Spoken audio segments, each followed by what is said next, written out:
Hey, Coach. So I know you weren't too pleased with the defense against Long Beach on Monday. So how would you evaluate the defense tonight against North Florida? I think we still got a long way to go.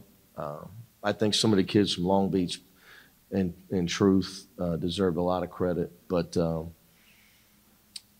it's what is it, November 19th, 17th, 17th. So it's still early, but we're not to a point yet where we're making multiple rotations defensively. So that's really the answer to your question. I'm never happy, so let's just get that out on the table. So we're still trying to get to a point where I was trying to tell the guys in the huddle, we got to be able to get where we can have a possession where we make 3 rotations. Um, they a lot of basketball people say you got to help the helper, and it's got to be a constant thing. So, we're not quite there yet, but we're getting there. I thought, Matt's a friend of mine, North Florida's coach, so they pass and they weren't just jacking shots up. So they tried to force us to play half court defense, which was a great practice for us. So I thought tonight was great practice for us.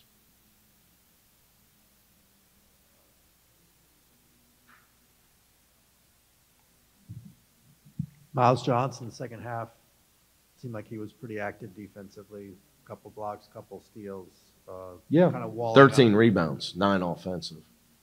So as these, my thing with Miles is just, being able to play faster and be aggressive at all times, for us and for his career. He also had, for us, he had 7 deflections. So just getting in unbelievable shape, committing to his body development and pushing himself harder than he's ever pushed himself. It doesn't do any good to be the biggest guy on the floor if you don't play big.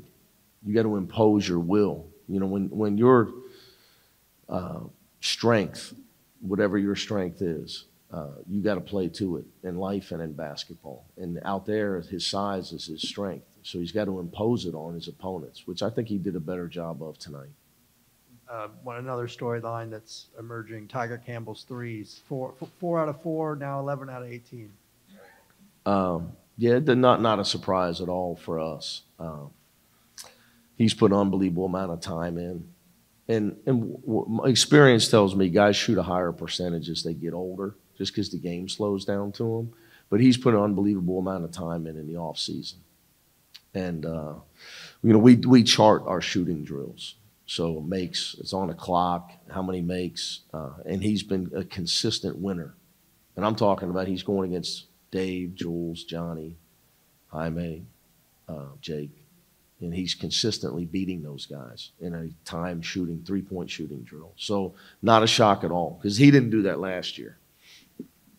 So obviously a big plus for us. Makes me, when the guys make shots, it makes the coach look a lot smarter. I try to get it off his shoulder just a little bit. Make sure he's finishing on his toes. And a lot of it, I think, with him is just his confidence. I've tried to spend really more time on his head than his form. That he knows that for us to be who we need to be, we need him to be able to knock down open shots. So once we started back this summer, I've just been riding him about it, not letting him pass up open shots, trying to change his mindset. Coach, what's the difference between the game tonight that Jaime Jaquez played and the game a couple of days ago in terms of effort, focus? He seemed really dialed in tonight. Yeah, I don't know. In fairness to Jaime, I think he's always dialed in. I don't know, but 20 and 8 from him is just like another day at the office, right? I mean, he's been doing that since I got here. His energy. I'll just never forget his freshman year. When he was, inserting him into the lineup, and his attitude and his fight changed our program.